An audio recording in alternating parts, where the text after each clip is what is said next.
Welcome to episode 11 of All Queued Up, our internet streaming platform podcast. I am your host, Greg Dietz, and with me always is my co-host, Josh Fisher. Hey, everybody. If you're new to the podcast, as I said earlier, this is an internet streaming platform review and discussion podcast. We watch shows on Netflix, Hulu, Amazon Prime, YouTube Red, what have you. As long as they're an exclusive to one of those platforms, that's the shows we choose. We watch them in their entirety, from episode 1 to the last episode, and then we discuss them. We're going to try something new with this episode. We're going to retroactively do it through the other episodes, but we're going to give grades. Josh, where could they see the retroactive grades?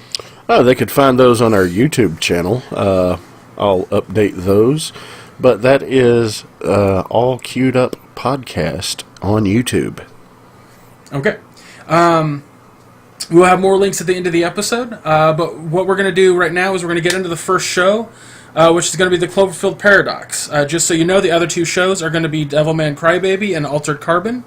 The reason we threw Cloverfield Paradox in it from the last episode, last episode we talked about just doing two shows, during the Super Bowl, that's when they were like, hey, after the Super Bowl, this drops. Nobody knew about it until that time, and so Josh and I just kind of agreed we're going to do 3 shows next episode.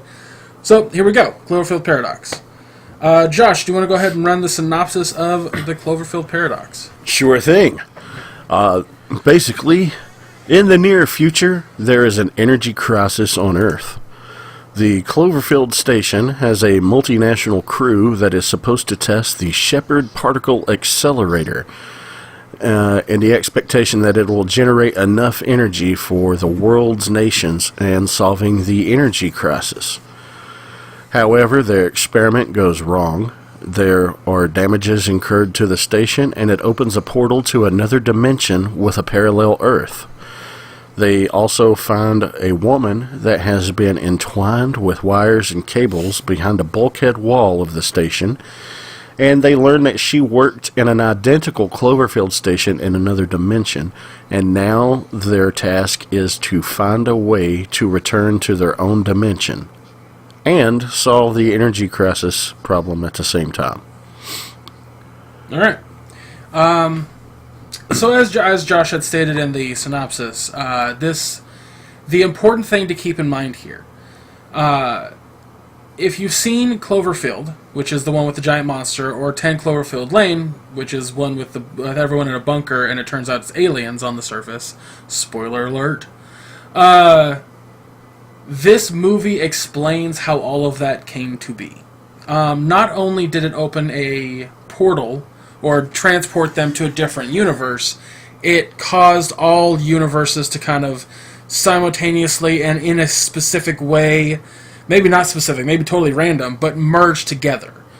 So as where the Earth, which had the Cloverfield monster, didn't have a Cloverfield monster until that event, it forced that monster to be on that Earth. The aliens, it forced those aliens to be on that Earth. And I'm pretty sure that the next Cloverfield movie, which has been titled Overlord, which I'm sure it'll have a Cloverfield tie-in title, which takes place during World War II, will have that same scenario. Reason being is early on in the film, you hear a interview news broadcast sort of thing, and this guy who sounds like a conspiracy theorist is talking about how the machine that they're using, the Cloverfield machine, what was the title? What was the name of the ship? Oh, just it was the Cloverfield? The Cloverfield station, yeah. Yeah, okay. When they fire it, it'll cause all dimensions and times and space and time to just basically become hodgepodge. And I have to say, that wonderful cameo appearance was by one of my absolute favorite actors of all time, Donald Logue. I love him and everything he does. Yeah. Speaking of that, funny enough, that character is the brother of John Goodman's character in 10 Cloverfield Lane. Really? Yep. I did not realize that. Not only do they share the same last name, but in 10 Cloverfield Lane, John Goodman talks about his brother briefly and just mentions him by first name. So people put that together, yeah. That's How rad is that? fascinating.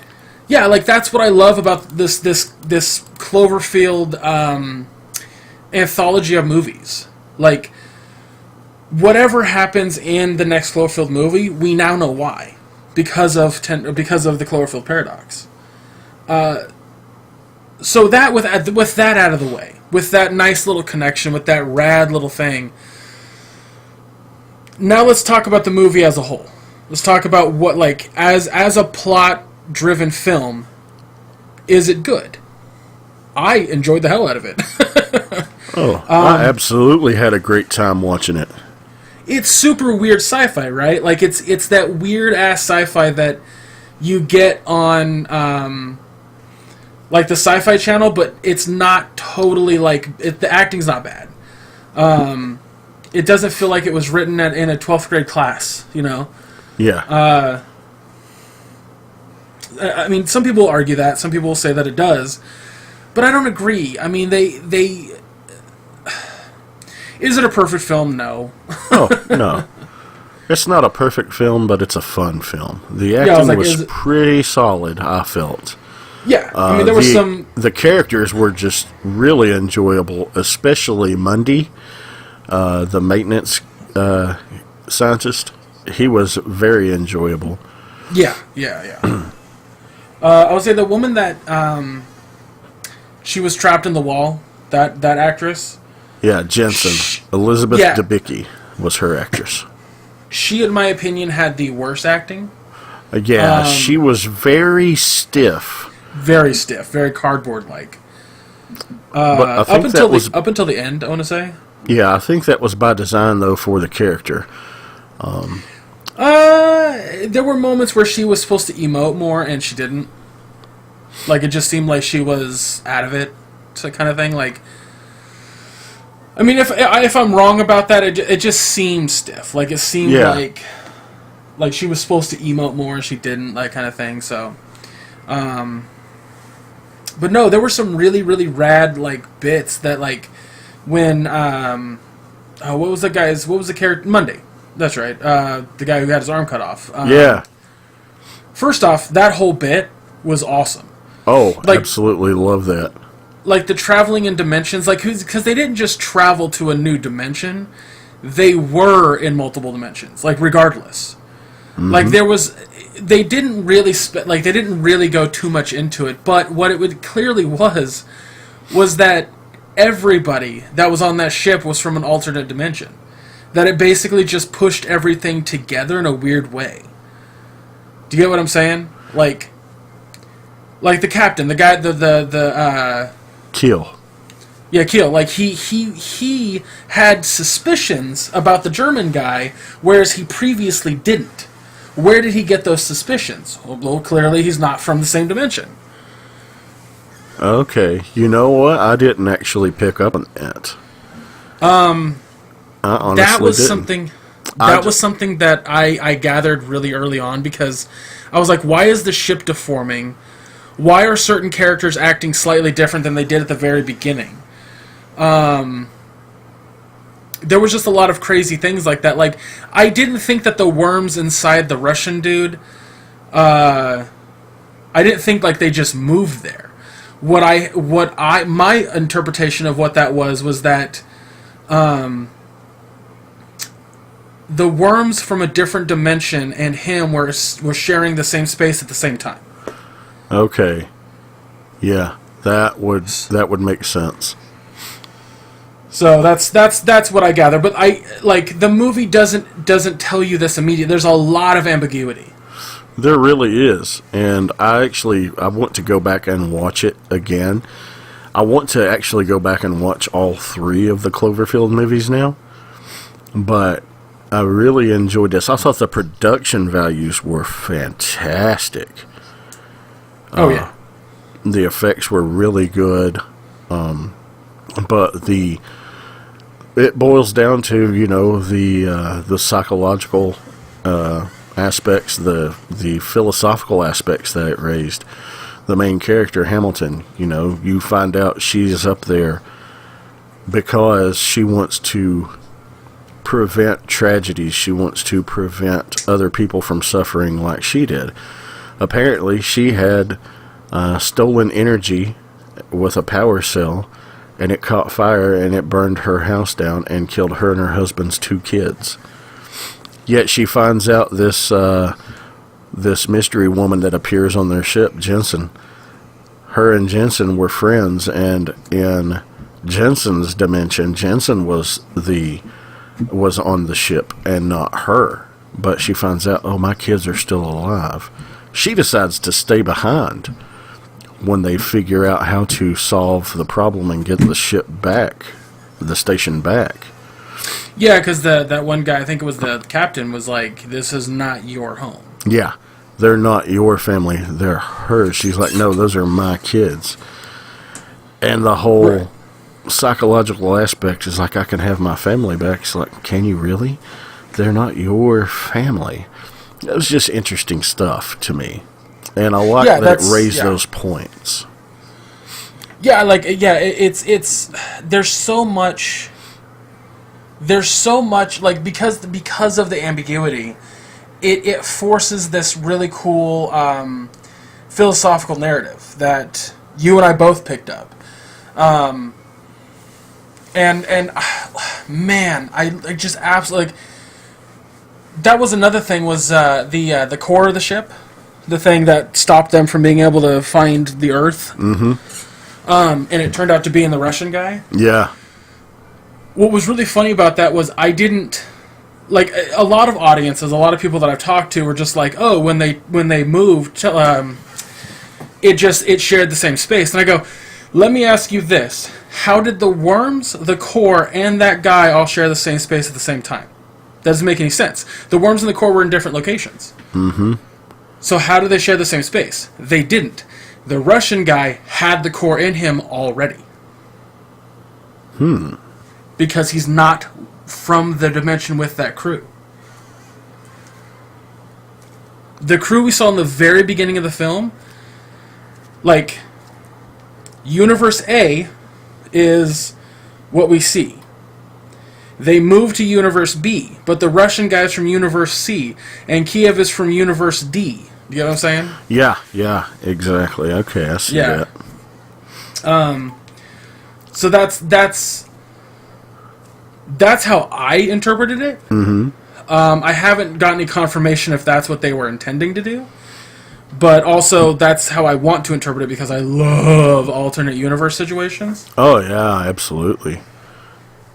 But yeah, that is an interesting thing, because if it does occur like that, and these are from objects that have merged into one place, it's like you said, 3 things cannot occupy the same place in 2 spaces. It has to come from a third. So that's pretty interesting. Yeah, and but yeah, I don't know. I mean, I really dug it. I love, like I said, I love the sci-fi bits. Like, I loved how they kind of explained how the Cloverfield station works, and that it basically has a giant hadron collider on it. Yeah, and what happened was they collided a Higgs boson, and that's what caused the rip in the fabric of the dimensions. Yeah, because what's funny is that people don't know this, but every single Cloverfield movie, including this new one that they just made, don't start off as Cloverfield stories. They start off as weird sci-fi or horror type stories, and then Bad Robot comes in and goes, "We're going to make it a Cloverfield thing." Yeah. Because if you remember, Cloverfield was just called Monster when it was in production. Oh, okay. And then 10 Cloverfield Lane was called Bunker, or The Bunker. And then they were like, aliens. This was called the God Particle, originally. Okay. And and unfortunately, and it kind of does feel that way a little bit, that all of the Cloverfield stuff was added kind of last minute. Because if you take out the Cloverfield stuff for the movie, it still makes a good sci-fi movie. Yeah. But and I know that the new one, the World War II based one, is going to be, it's the same scenario. Like, it was like, what if people from D-Day went and found Nazis that were doing supernatural stuff? Let's make a Cloverfield. So, like, and I imagine that every single Cloverfield movie is going to basically be the same thing, which I'm totally okay with. Yeah, I was going to say, I don't have a problem with that at all. I know that, like, people do, and that's fine. Nobody has to say that they like this movie that much, but I don't know, man. Like, I really dug it. I mean, did you like the little Cloverfield monster cameo at the end? I did. I enjoyed that very much. And at first, Misty and I were thinking, we were watching it that night, I think after the Super Bowl, when their capsule was crashing down at the end. I was like, holy shit. That's what streaks through the sky at the very end of the first Cloverfield movie. But then that monster pops up. I was like, okay, maybe it wasn't. Because that monster wasn't there yet. Well, what's funny about that is when you watch a bunch of the behind-the-scenes stuff on Cloverfield, it's revealed that thing that drops into the ocean is actually just a satellite from the station that, like, the group that... Remember the ARG thing that they had? Yeah, they did actually show on that one footage, the broadcast of the footage when they were in that other dimension. They saw that Cloverfield station had crashed down into the ocean. So it was that one. It might have been. Might have been. It might not have been, yeah. Again, this is so... Like, the multi-universe theory is that there are infinite universes, so... Yeah.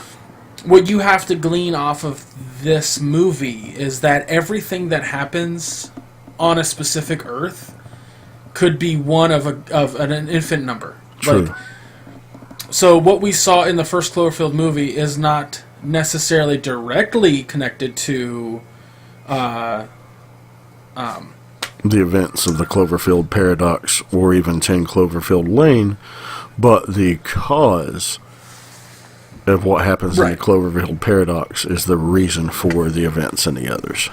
Correct. So, what I think the point of showing the Cloverfield monster at the end of Cloverfield Paradox was to just confirm that. Yeah. To, like, basically, like, this is we opened a gate to hell, essentially. In a not direct sense. Yeah, I don't know. There's so much nuance in the film. Such little touches here and there that really flesh out what it's meant to be.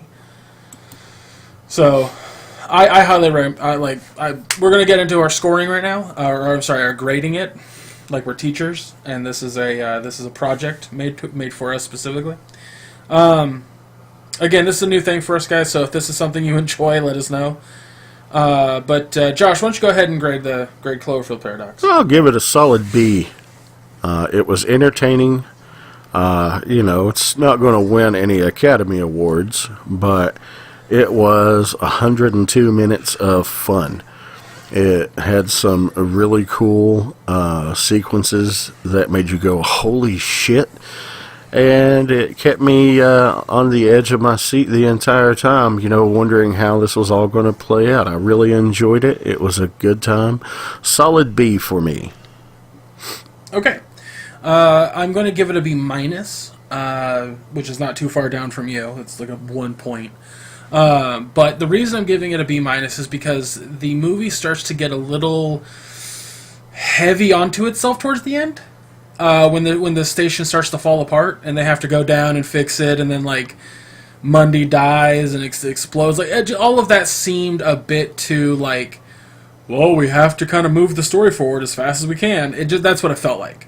But they didn't do it in such a way that was totally out of place or totally weird. So I don't knock it for down that many points for that alone. But what I will say is that it definitely captivated me. It kept me there, glued to my seat the entire time. I was very, very happy that this is a thing that we get now, and I'm very excited for Overlord, or whatever the hell it's going to be called, because I'm sure it'll have a Cloverfield tie-in title. But yeah, good sci-fi, fun story, great connective tissue to the Cloverfield anthology series, and I give it a B minus. Awesome. All right, guys. So we're going to keep in mind that for our grading system, we want to write everything down and keep kind of a tally. So that way you guys can see where your two weird teachers grade Netflix shows. Boy, that sounded like as absolutely as weird as I intended it to. Well. Anyway, so our next show is going to be Devilman Crybaby. So Josh, why don't you go ahead and run down this show? This was a crazy one. Basically, demons have invaded humanity after being frozen for millions of years. Akira, a timid boy, is tasked by his friend Rio to merge with one of these demons in order to be able to fight back against them for the sake of humanity. That is succinct enough for at least the first 2 episodes. Yeah. This show, I had no exposure to Devilman at all. And I did not realize, but Devilman has been around since the early 70s in Japan as a manga series and an actual TV series. Actually, I think the actual manga was released in 1968 and became an animated series in Japan in 1972. And they actually have flashes and references to the Devilman TV series in this Devilman Crybaby series. And at the core, it follows the same general storyline for Devilman Crybaby in this, with just certain things being altered to make them more modern. But I felt that this did not tell as cohesive a story as it could have. It felt very disjointed at times. Absolutely. That was actually something that really bothered me about it. Was there were legit moments where I was like, "Wait, what the hell? Where are we now? What is happening?" But there were some episodes where everything moved in a generic forward plot. Mm-hmm. To me, personally, if you're going to tell a story that's disjointed, make it disjointed, like Pulp Fiction, you know. That entire story is disjointed, you know, not told in a direct format. It's told to you in pieces and parts. It at no point does Pulp Fiction tell the do the story in a straightforward fashion. Not one time. This show just doesn't know if it wants to or not. Yeah. And it was really hard for me to get into this show. I had a very hard time staying with it. I appreciate what it is trying to do. There are concepts in it that I really enjoyed, but the overall execution left me wanting a lot. The idea of the show where demons can inhabit human bodies and basically the human doesn't really know if they're a demon or not. And the way that the animators decided to depict that for the audience, basically just eyeliner. I thought that was a neat idea. I really enjoyed that. Mm-hmm. What I didn't enjoy was that some of this stuff just seemed to go nowhere. Yeah. This is true. One warning that Josh and I should give about this show is that it is ultra-violent and ultra-sexual. Extremely. Overly so, I think. There are animated shots in the background, sometimes directly on camera, of sex acts. Blowjobs, humping. Straight up porn. straight up animated porn. And the violence, like I said, is very visceral, very, very gory. And I get why. I get why all of that's there. Apparently, Devilman's always been like this, which I didn't know. Yeah. It's always pushed that boundary. But what what I wasn't expecting was how violent it is. But I get why. Like, it should be clear that Josh and I don't have a distaste for the show because we don't get it.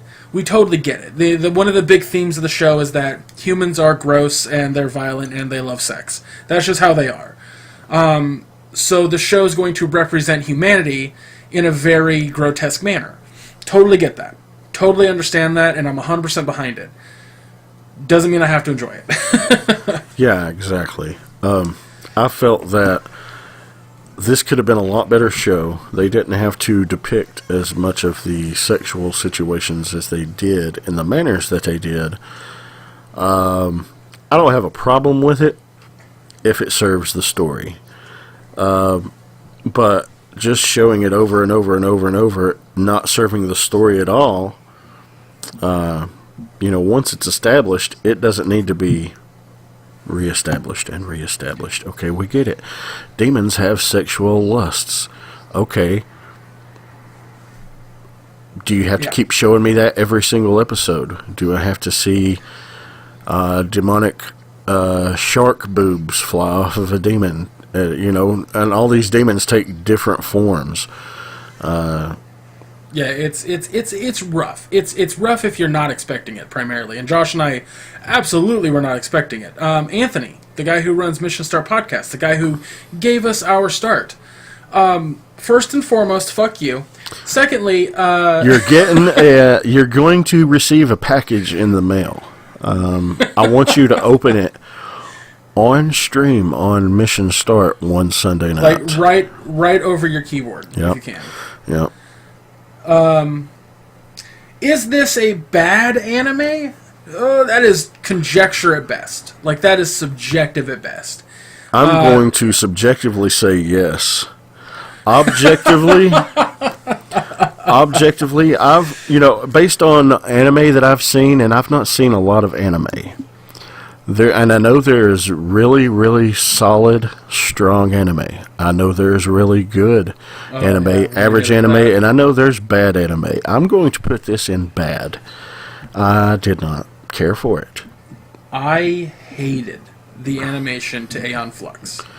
Still to this day, I can't stand it. If you're a fan of Aeon Flux, you're going to love the animation in this, because it is borderline identical. Yeah, it's like I was mentioning before we started recording. I felt that a lot of the animation sequences, especially when it involved the demons, looked like mid-1990s White Zombie videos. It looked like Rob Zombie did all the animation, and I just never cared for that animation style. But the animation style is not the main reason why I was turned off by this. I was turned off by this because it did not tell a cohesive story. It was very jumpy.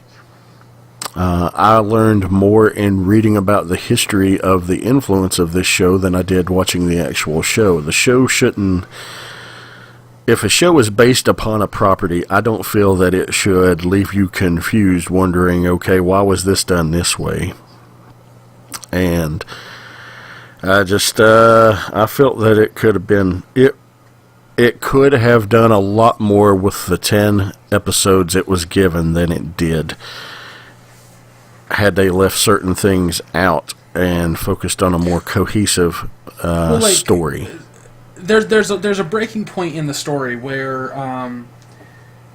essentially Rio forces everyone on Earth to know about demons, and that any human could be a demon. You don't know who's going to be a demon. That, to me, was a very interesting plot point. I loved that. I thought that was really, really good. Mainly because it changed the dynamic of the show. It started off seeming like, oh, Rio and Akira are just going to go around and destroy demons. Cool. And then it takes a total shift, a total turn. And there's this really, really depressing, sad moment that I loved in terms of storytelling, where this kid who adores Akira, it turns out he's been possessed by a demon. Yep. And his mom finds out, and they go to try to hide. And then the dad of the boy goes to find the mom, and when he finds them, it turns out the boy has transformed and has eaten the mom. And then the dad, trying to stop these soldiers from killing his son, he ends up dying, and all of them die. It's the saddest shit ever, and I I loved it for like how depressing it was. It was very depressing, and we're just going to flat out tell you, nobody survives. No one. Which is I want to like that. I want to enjoy that, but I don't like it because it makes everything that happened meaningless. Absolutely. In the major twist is you find out that Rio is a demon himself, but Rio is the biblical Satan. He is the fallen angel. He is the fallen angel Satan, and he has been amnesiac. He did not know that he was Satan, and when he realizes he was, he wants to wipe out humanity for taking over his world. He wants his world back. And they don't say it in the show, but that whole final war between Akira and the Devilmen versus the demons and humanity caught in between, that whole apocalyptic war takes about 20 years. And in the end, you only see Rio and Akira lying there talking throughout the final episode. And then you realize Akira's dead. And it's just Rio's been laying there talking to him, to his dead body, and he realizes, oh no. Which is bittersweet, and I think that that's a really poignant end to the story. But, it's the next part where basically God destroys the earth. Yeah. That, for me, I was just kind of like, alright, well.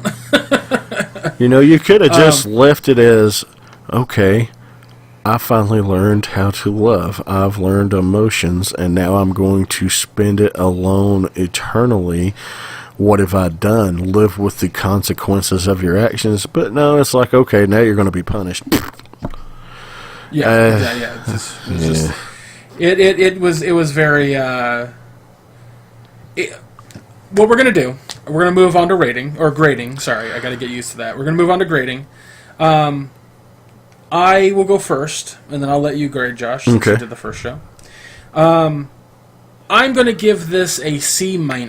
Now, it may not seem like that's a low grade, but that's right above a D.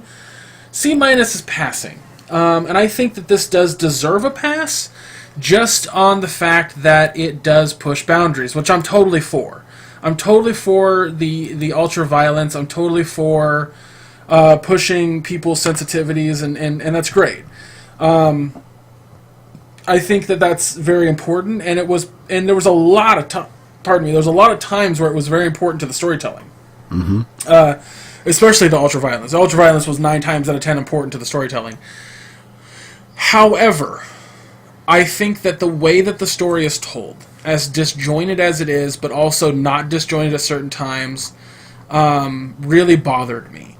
I felt like there was a lot of opportunity wasted for some really neat moments that didn't go anywhere. And I felt like the ending was very... the ending to me was basically like losing in Price is Right. So... so that's why it gets such a low grade for me. I think that the animation was a big turnoff for me. I don't think that'll be everyone's case. That is a very personal opinion, because I just don't like that style of animation. But yeah, if you do that, I mean, I'm sure you'll enjoy the hell out of it, and I won't bother you. But I just couldn't stand it. So yeah, C- for me. Well, it's better than I'm going to give it. I'll give it a D-. There was only... it's right above a fail. It's just barely a pass. It almost failed on me. The only redeeming thing is in episode 9, when Akira is trying to prevent innocent humans from being beaten and slaughtered by other humans because of their distrust. And he is standing, offering his body up to be destroyed in exchange for these innocents. At the same time, while his best friend, who he loves, Miki, is giving her speech. And these kids decide, you know what? He needs a hug. And they just go and, these kids, the kids are the first ones to say, hey, it's okay. This guy's okay. And then it causes all the other people to examine their actions. That part was good. I enjoyed that. And I enjoyed the music. That's the only two things that keep this show from getting an F for me. That and the overall concept. I thought the overall concept was really cool, but I just thought the execution and the storytelling were piss poor. So yeah, there you go. D minus. All right, so a C minus and a D minus. By the way, guys, just so you know, the scoring system, it's A plus is a perfect, and like I said, F is a bad. If a D minus comes out, that's basically like 1 point below an absolute failure. So there is no F minus or F plus. There's just F. So moving on to the third and last show of this podcast, Altered Carbon. Almost forgot the title of it. So, Josh, go ahead and run down the plot synopsis for Altered Carbon. Altered Carbon is set in a future where consciousness is digitized and stored in cortical stacks implanted in the spine, allowing humans to survive physical death by having their memories and consciousness re-sleeved into new bodies. The story follows specially trained envoy soldier Takeshi Kovacs, who is downloaded from an off-world prison and into the body of a disgraced cop at the behest of Lawrence Bancroft, a highly influential aristocrat called a meth. Bancroft was killed, and the last automatic backup of his stack was made hours before his death, leaving him with no memory of who killed him and why. While police ruled it a suicide, Bancroft is convinced he was murdered and employs Kovacs to find out the truth. Ooh boy, this show was a trip. I didn't know much about it. I chose this show because I had seen a trailer for it a while ago, and I was like, oh cool, a Blade Runner-esque type show. Not only was that not accurate, but it had so much more in terms of storytelling, and I want to say that it had more in terms of like what Blade Runner did have, which the philosophical angles, which it did. Not to say that it didn't, but it didn't. It wasn't as prevalent or as strong as Blade Runner. Like in Blade Runner, you're like, oh well, what makes a human? Is it the soul, or is it the personality? Like, can a replicant have a soul? In this one, it's not. That's not on the forefront. At least for me, it didn't seem like it was on the forefront. So, was that definitely like a thing for you right off the bat, Josh, or did that not become a thing? Okay, I'm going to lose some credibility here. I've never seen Blade Runner. Well, okay, regardless that you haven't seen Blade Runner, did you feel like this show had very like super strong or just light philosophical elements? I thought it had some very strong philosophical elements. Very strong. Okay. The whole, well, as long as your cortical stack is not damaged, you can essentially live forever. Well, isn't that more of an existential than a philosophical? Well, the philosophical comes into play is, would you want to, or would it be moral, and the why. Yeah, I guess so. Yeah, you're right. You're not wrong on that. Because my thing about the existential one is that like is it right? Is it right to do this? Is it ethically correct to do this? Which to me was more. It wasn't as philosophical as it was existential. Yeah. And I say that to the extent that there's a lot of religious tones in the show too. Mm-hmm. A lot, like there's a whole group of people that are like the dead should die, like that should be it. They were actually the neo-Catholics. Yeah, and that to me was the existential stuff, not the philosophical stuff. Yeah, but you're not wrong. The philosophical stuff was the, like, do we deserve to be immortal? You know, that would, like, the whole point of the, oh my god, the group that Kovac was a part of before getting sleeved. Shit. Oh yeah, the Envoys. The Envoys, thank you. Yeah, their whole thing was the philosophical argument. But man, this show, there was a lot. It's 10 episodes. And I never knew, because I like to go in and see things blind if possible. I didn't know that this was based on a novel.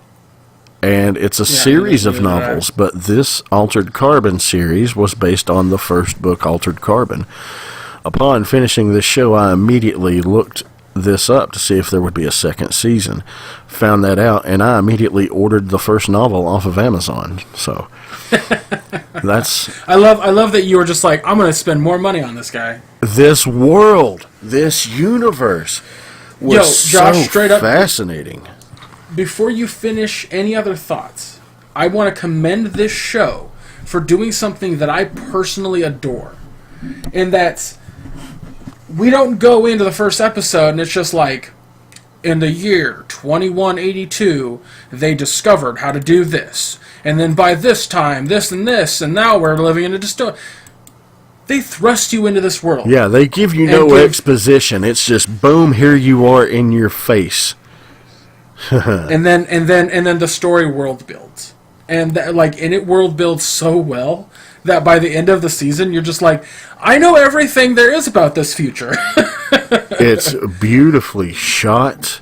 It is it manages to be bright and shiny and glitzy and glamorous, and at the same time equally as grimy and scummy and gritty and filthy. Oh yeah, and absolutely, it's masterfully done. Very both cyberpunk / sci-fi / noir. That was the part for me that I thought was so awesome, was the noir element. Or noir, however to pronounce it. I love that storytelling. Like, I argue with people all the time that, for me, when it comes to, like, people talk about Halo, I always say that, Halo ODST is my favorite Halo game. And I don't know if you know much about Halo, Josh, but it's a side story that takes place between, like, right in the middle of Halo 2, leading up kind of to Halo 3. Mm-hmm. Basically on Earth in Halo 2, around, like, the third mission of the game, this giant alien ship, hyperspeed jumps on Earth. And because they did that, it caused some problems as some ODST troops were shock dropping onto Earth to help. ODSTs are the equivalent to, like, the Green Berets, if you will. Okay. And when they land, because the ship jumped at that time, it caused all of their pods to go awry, and they all crash landed at different locations. So the majority of the game is you play a rookie trying to figure out where your squad is by finding pieces and parts of, like, their pods, their armor, or things like that, and then you get to travel back in time and play a mission as that character, as the person you're trying to find, and you're piecing the story together as you go. Okay. So basically like a sci-fi noir, and I adore that. That's my favorite Halo game because of how that story is told. This show is basically that. It's piecing together this great narrative, this great mystery, and every episode, like, puts a new thing there and a new thing here, and you're just like, every time an episode ends, you're like, I'm gonna watch another one. Oh yeah, I have to know what happens. That was my problem, because I have been very busy in the personal life for the past 2 weeks, and I didn't start watching this until Monday afternoon. It's Wednesday. It's Valentine's Day. Happy Valentine's Day, folks. But this is going to be uploaded on Friday the 16th. But I didn't start watching this till Monday afternoon, the 12th. And I watched the first episode around 5:30 p.m. And I was like, oh, wow, that was fantastic. Well, let's just say after I did a few things, making dinner and a few things around the house, I was up until 3 a.m. watching the first 5 episodes. So yesterday morning I got up, and it was about 9 a.m. I was like, all right, let's get this show finished. 9 or 10 a.m. I started and I watched and finished, so I watched all 10 episodes in about a 24-hour time period, but I didn't sleep much. But, man, this show was good. This show is so good. The characters, the casting, the and here's the thing, the main character, Takeshi Kovacs, he is primarily portrayed by Joel Kinnaman. The only other 2 things I've ever seen him in was Suicide Squad when he played Rick Flag, and he played RoboCop / Alex Murphy in the RoboCop remake from a couple of years ago. That's where I recognize him. I didn't look up his IMDb, so I didn't know that. Yeah. Yeah, that makes sense. He did a wonderful job playing Kovacs, I felt. Absolutely. He was very deadpan and witty, and a little bit of sarcasm sprinkled in there. But as an envoy, he was trained to assess his surroundings, the way he went about things, and the way he looked into things, his intuition. It really came into play in about how he's going about solving this mystery. And the whole fact that, oh wow, this murder mystery isn't the only thing going on, and how it's interconnected with everything else. Yeah, I want to. You mentioned earlier something that I want to commend almost every actor, because not every actor had to do it, but because of the way that the sleeves and the stacks work. Oh God! There are a plethora of actors in this that have to play different roles, essentially, and using different accents. My favorite one was the dude who had neo-Nazi tattoos all over him. Yes. And he had to play a grandmother who a Latino grandmother. The Latino grandmother who only comes around once a year for Day of the Dead and maybe Christmas. I don't know. Point I'm getting at is that she gets sleeved for that short period of time with whatever's available, especially in the police department. And then later, that same actor had to play a Russian guy. Yeah.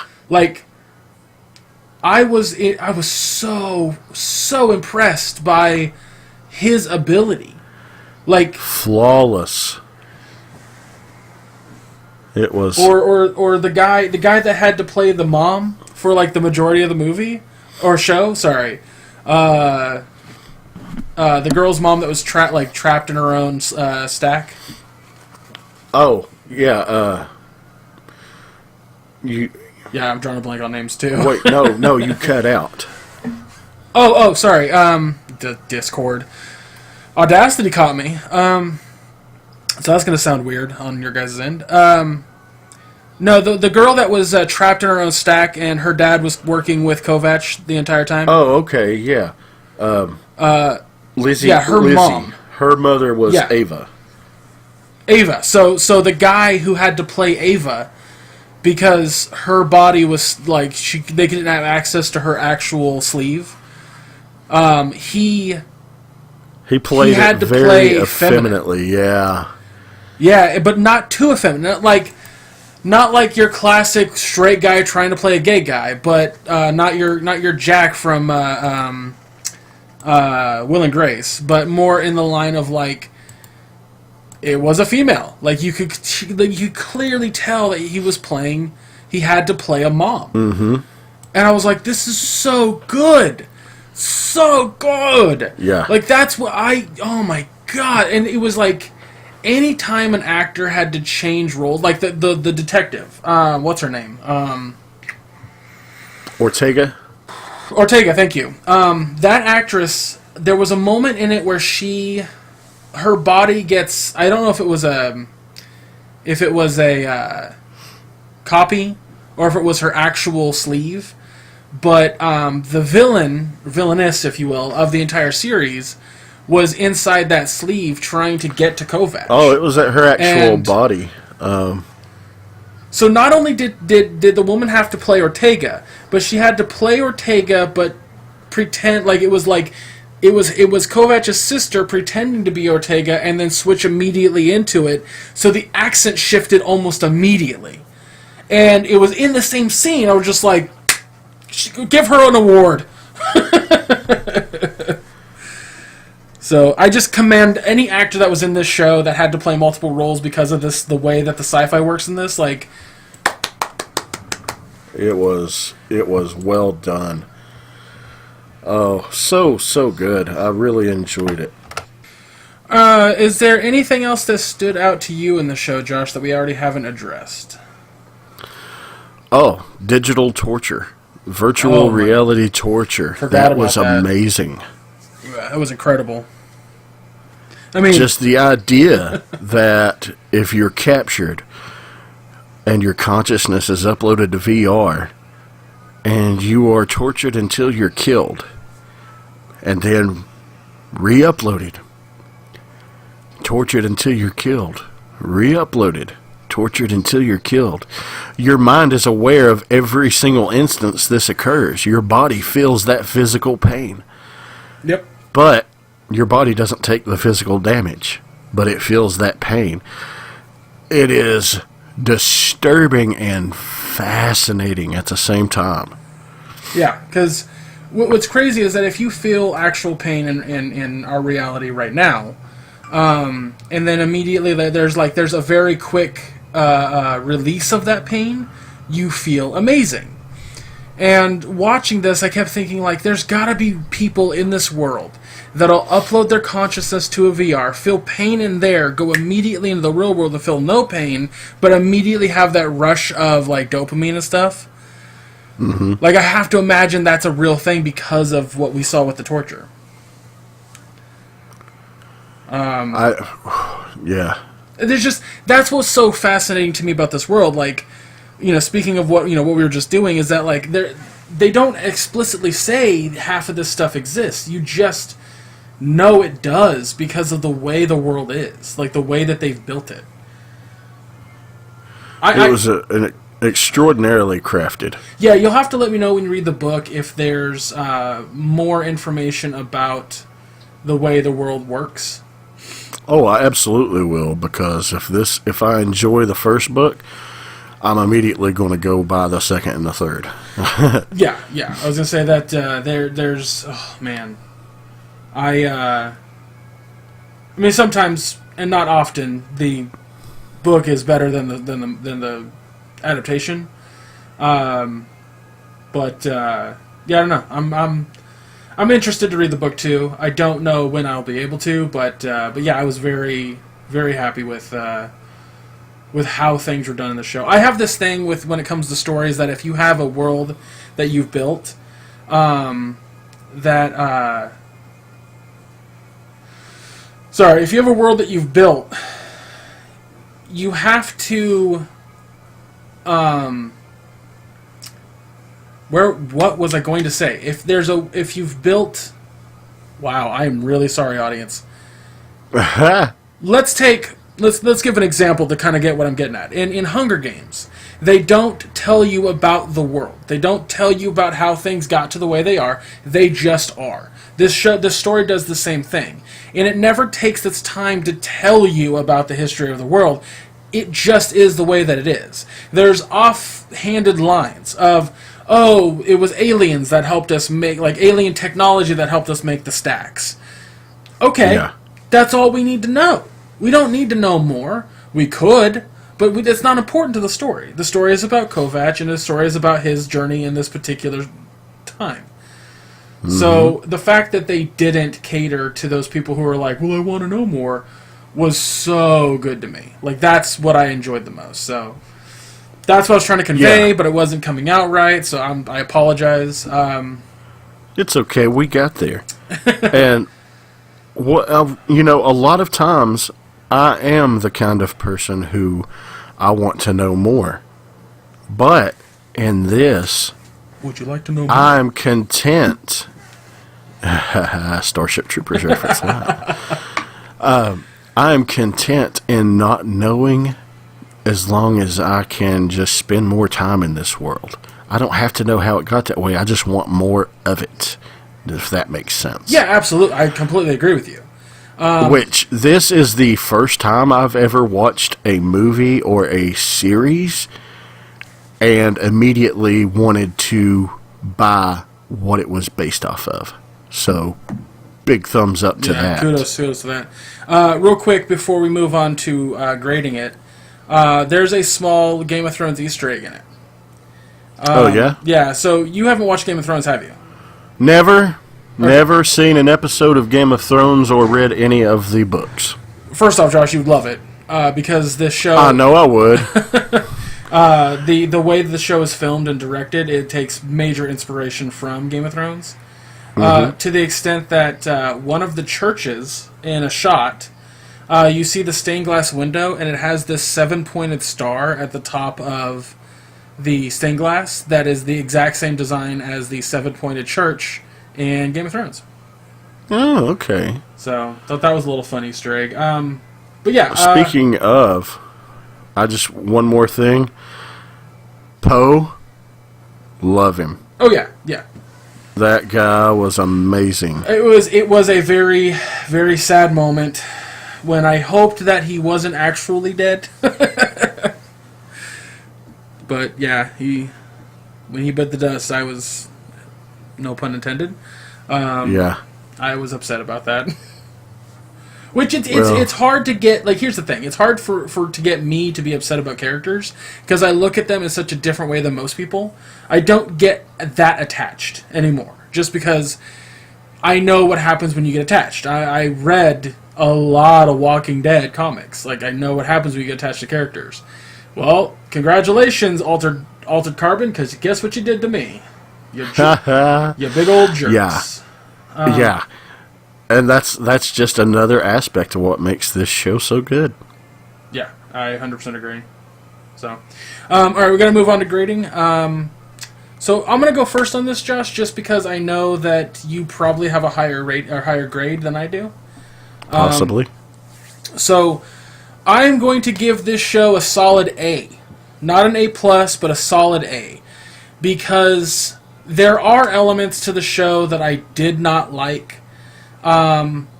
It seemed unnecessary to me to prolong certain scenes that have to do with sex. That just seemed like it was trying to cater to, like, the audience that's like, boobs, and I was like, okay, this seems too much.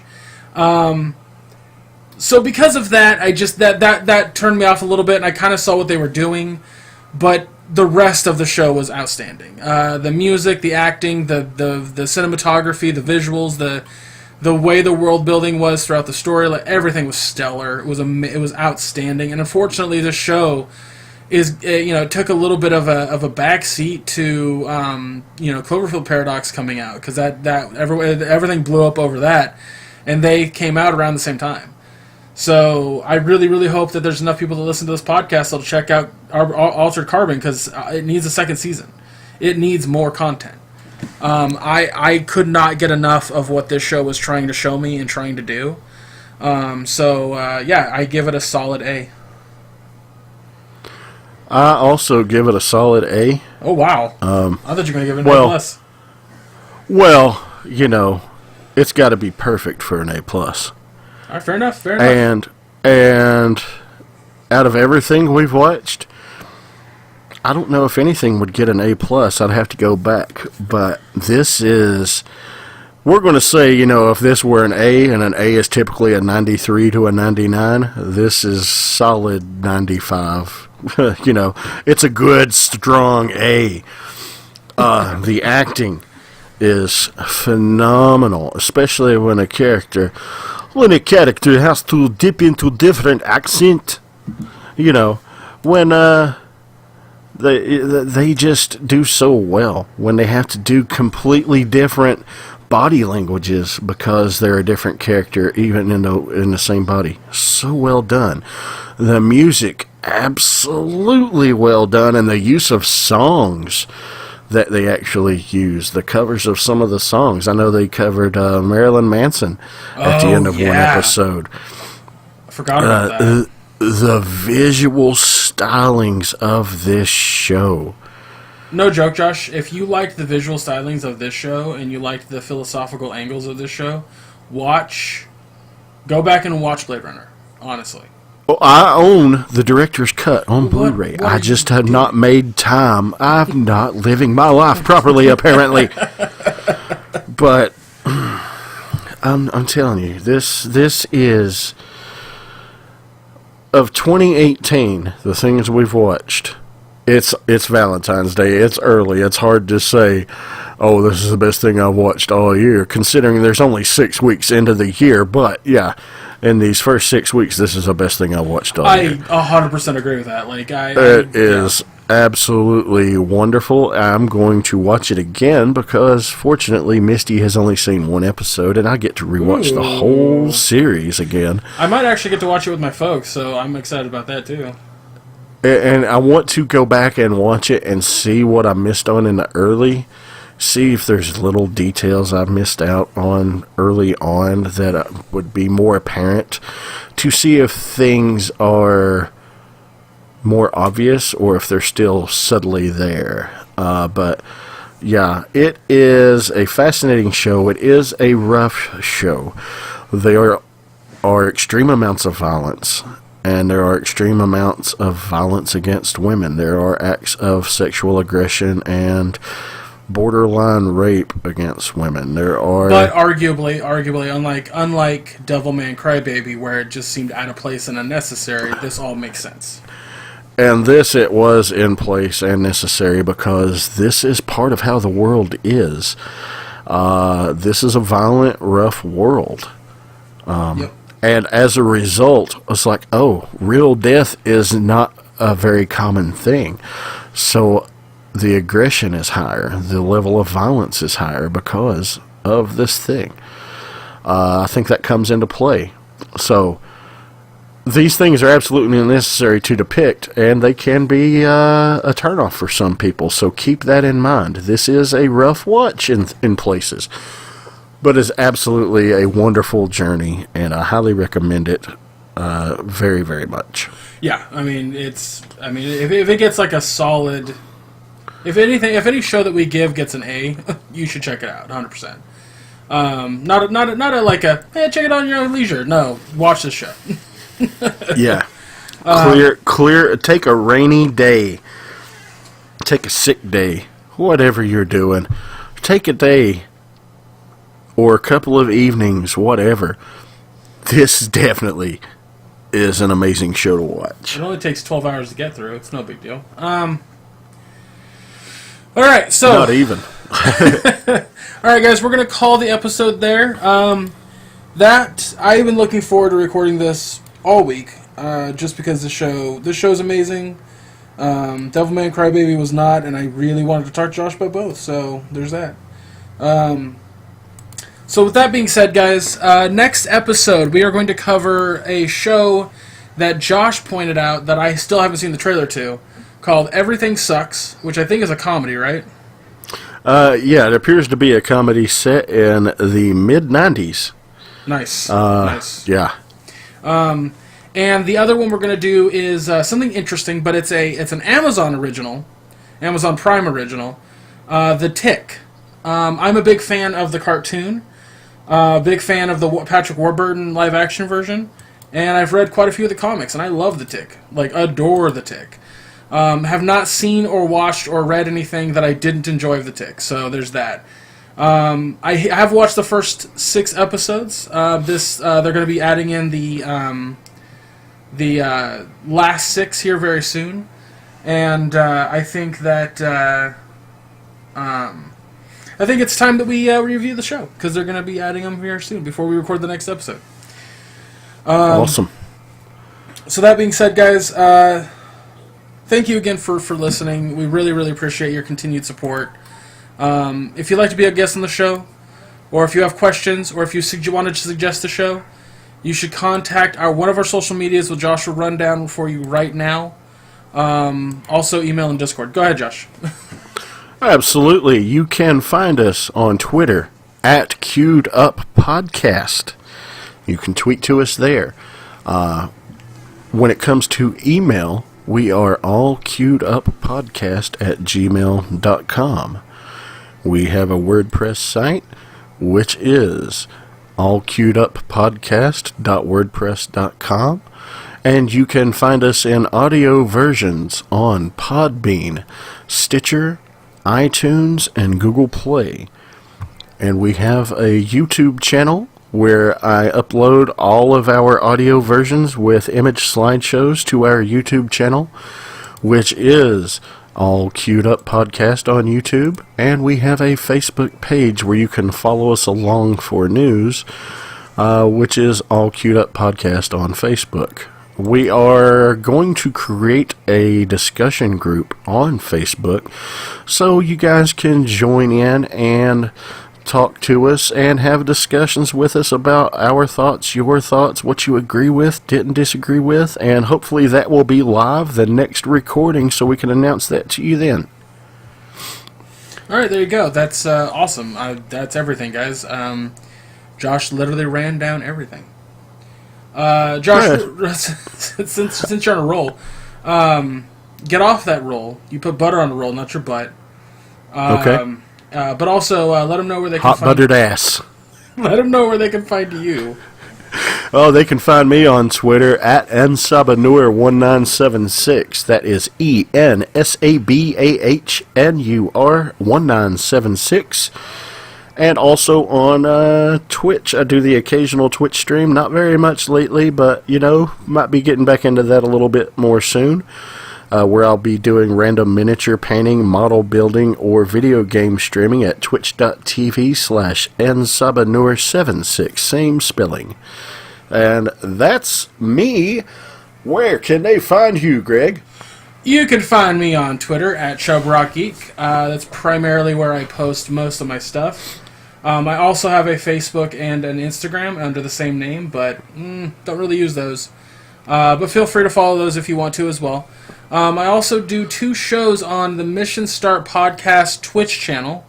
That is twitch.tv/missionstartp.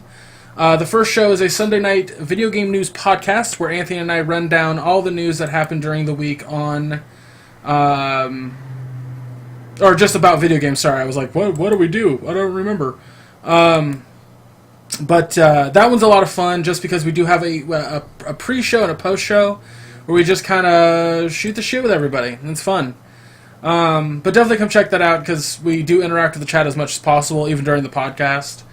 And the other show that I do is Thursday nights, also with Anthony, where Anthony basically runs through his Steam catalog of games that he's bought over the years and still hasn't played. And then I'm on the other end just making fun of Anthony playing a game poorly. It's a lot of fun. Like I said, I interact with the chat as well there, so definitely come by. We can discuss things. We can talk about whatever you want, just because it is a stream. But if watching any of those is not your cup of tea, definitely check out the Mission Start Podcast YouTube account, because you're going to get highlights and bits of everything.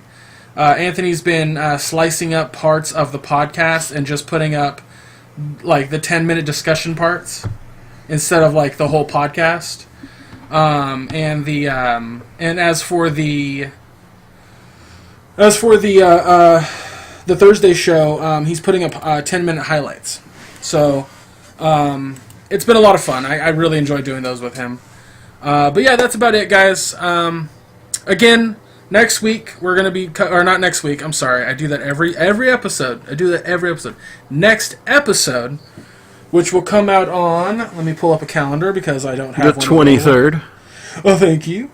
No, I'm sorry. No, the 3rd. The 2nd. Oh, the 2nd. April the Sorry. 2nd. Yeah, you're right. April the 2nd. My bad. Oh, March before 2nd. March 2nd. I did. Yeah, Jesus. Well, I was going to say I also left out our Instagram account. We have an Instagram account for the show now, All Queued Up Podcast on Instagram. Follow us there. And the next episode will be March 2nd. My apologies for screwing up the date. We're going to take a whole month off, guys? No joking. March 2nd, next episode, and that'll be Everything Sucks and The Tick. Looking forward to it. Yeah, it's going to be fun. Basically, I'm really happy we're doing those two shows, too, because they're comedies and they don't have such heavy themes like everything has been for the past, 8 episodes. So, well, happy to throw comedies We could use a little lightheartedness every now and then. I'm 100% for levity, man. But yeah, guys, that's going to be it. Again, thank you for your support, and we will see you next time. Take care, everybody.